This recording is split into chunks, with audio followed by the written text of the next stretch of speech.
Hello दोस्तों, आपने thumbnail में देख लिया कच्चे पक्के दो बड़ी खुशखबरी। जी हाँ दोस्तों, वैसे तो लगातार हर रोज कोई ना कोई खुशखबरी देखने को मिलती है, वो कहीं ना कहीं सरकार की तरफ से हो या फिर माननीय न्यायालय हाई कोर्ट की तरफ से हो या सुप्रीम कोर्ट की तरफ से हो। जैसा आपको इन्फॉर्मेशन है, कभी ये ऑर्डर आता है एनएचएम को पक्का करो, कभी इस डिपार्टमेंट वालों को पक्का करो, कभी इस डिपार्टमेंट वालों को पक्का करो। कहीं ना कहीं ये एक अलग मैटर है, वो सिर्फ कागजों तक ही एक ब्रेकिंग रह जाती है, उन पर इंप्लीमेंट होती है या नहीं होती है, उस पर कार्रवाई होती है या नहीं होती है, वो एक अलग मैटर है। जैसे पिछले कुछ समय पहले एक ऑर्डर आया था जिसके अंदर नीरज वाला 16904 वाला एक केस था, जिसके अंदर डायरेक्टली 2019 से 2022 तक की जितनी भर्तियों के अंदर 10 मार्क्स दिए गए थे, उन सभी भर्तियों का रिवाइज रिजल्ट करना था जारी। 10 मार्क्स हटाने के बाद वो बेहतरीन बिग ब्रेकिंग रही, लेकिन वो सिर्फ कागजों में सुर्खियों तक ही सीमित थी। वो आज तक भी इंप्लीमेंट नहीं हो पाई है, वो आज भी सिर्फ ओनली कागजों तक ही सीमित है।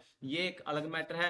यहाँ हरियाणा के अंदर दिखाने के लिए कुछ अलग होता है और कागजों में कुछ अलग होता है और धरातल पर कुछ अलग होता है। मैं उस विषय पर ज्यादा नहीं बोल सकता, लेकिन आज मैं दिखाने वाला हूं आपको दो कच्चे पक्के कर्मचारियों के लिए खुशखबरी। सबसे पहले तो मैं थोड़ा यहीं से शुरू करूंगा। यहां पर ये देखिए दोस्तों, डायरेक्टली यहाँ यहाँ डायरेक्टली हरियाणा की स्वास्थ्य मंत्री आरती राव ने लॉन्च किया online leave management system. NHM Haryana का डिजिटल कदम, अब छुट्टी के लिए नहीं लगाने पड़ेंगे दफ्तरों के चक्कर। मंत्री बोले अब एनएचएम के जरिए मिलेगी छुट्टी, एसएमएस के जरिए मिलेगी छुट्टी। छुट्टी के मंजूर या खारिज होने की जानकारी हरियाणा के स्वास्थ्य मंत्री आरती राव ने डायरेक्टली बोल दिया है। प्रशासनिक सुधार, डिजिटल गवर्नेंस की दिशा में महत्वपूर्ण कदम उठाते हुए नेशनल हेल्थ मिशन हरियाणा द्वारा समग्र ऑनलाइन अवकाश प्रबंधन प्रणाली के शुभारंभ करने की घोषणा की है। इसमें कर्मचारियों को अवकाश लेने में आने वाली परेशानियों से निजात मिलेगी। उन्होंने बताया कि नई प्रणाली विभिन्न प्रकार के एनएचएम कर्मचारियों के अवकाश के लिए आवेदन प्रक्रिया को सरल और पारदर्शी बनाने के उद्देश्य से विकसित की गई है। यह पोर्टल पर उपलब्ध है। एनएचएम हरियाणा के ऐसे आधुनिक मानव संसाधन तंत्र के निर्माण के लिए प्रतिबद्ध है जो कार्य प्रवाह को आसान बनाए, प्रशासनिक बोझ को कम करे, समयबद्ध स्वीकृति सुनिश्चित करे। अब ऑनलाइन मिलेगी छुट्टी की सुविधा। यहाँ पर डायरेक्टली बोल दिया है अब कैजुअल लीव, यहाँ पर extra ordinary leave, maternity leave के ऑनलाइन आवेदन कर सकते हैं। साथ ही विदेश यात्रा के लिए एनओसी का अनुरोध भी कर सकते हैं। पोर्टल में क्रोम डेट टू डेट चयन की सुविधा को सरल उपयोगकर्ता अनुकूल बनाया गया है, जिससे आवेदन में स्पष्ट और सटीकता बनी रहती है। असाधारण छुट्टी के मामले में अपलोड करने होंगे दस्तावेज। एक्स्ट्रा ऑर्डिनरी लीव के मामले में कर्मचारियों को आवश्यक दस्तावेज अपलोड करने होंगे, जिससे सक्षम अधिकारी आवेदन का गहन मूल्यांकन कर सके और उचित निर्णय ले सके।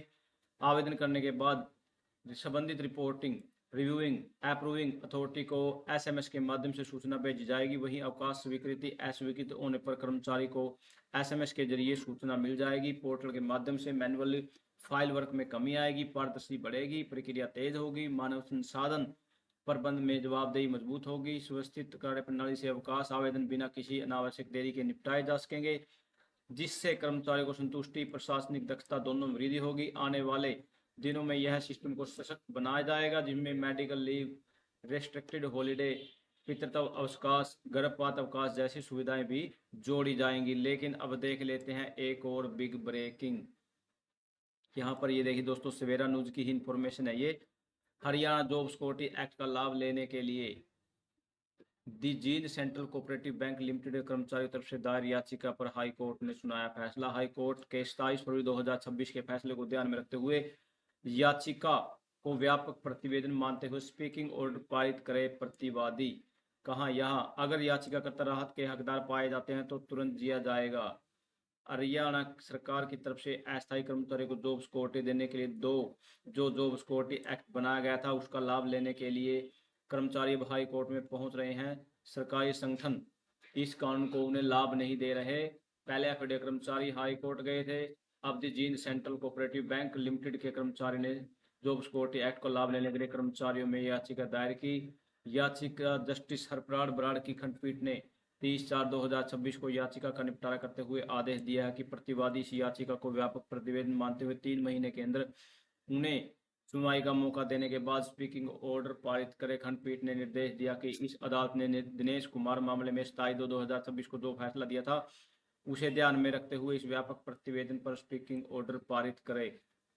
यहाँ पर दिनेश कुमार केस में 27/2/2026 को पारित निर्णय का प्रभाव भाग इस तरह है। यहाँ से आप देख सकते हो दिनांक 19/2/2026 को इस न्यायालय द्वारा निम्नलिखित आदेश पारित किए गए थे।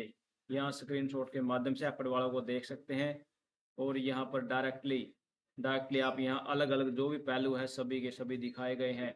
याचिकाकर्ताओं की तरफ से पेश दलीलें, खंडपीठ का यह फैसला। यहाँ यह मौजूदा याचिकाकर्ता भारत के संविधान के अनुच्छेद 226 तहत दायर की गई है ताकि contractual employee security of service act के तहत सिक्योरिटी का फायदा कुछ सही समय के अंदर देने के लिए प्रतिवादियों को परमादेश के तौर पर रिट जारी की जा सके। याचिका की तरफ से सीनियर वकील का कहना है contract employee security service act के तहत सभी शर्तें पूरी करने के बावजूद याचिकाकर्ता को लाभ देने से मना करना मनमाना कानूनी अधिकारों का उल्लंघन है। यहाँ पर ये सभी की सभी आपके सामने CWP यहाँ डायरेक्टली 5144/2026 में दिए गए फैसले से पूरी तरह कवर होता है, इसलिए अब ये भी इसका बेनिफिट लेना चाहता है भाई। यहाँ डायरेक्टली सीनियर एडवोकेट किए गए हैं जिनका अब उन सभी को फायदा रहेगा। कहीं ना कहीं ये भी जॉब सिक्योरिटी के लिए एलिजिबल हो सकते हैं, जैसा कि एफर्ड का एक ऑर्डर आया था जॉब सिक्योरिटी के रिगार्डिंग। और यहाँ पर सभी के सभी आप देख सकते हो, क्योंकि फिर दोस्तों वीडियो बहुत ज़्यादा लंबी हो जाएगी। थैंक यू दोस्तों, नमस्कार दोस्तों।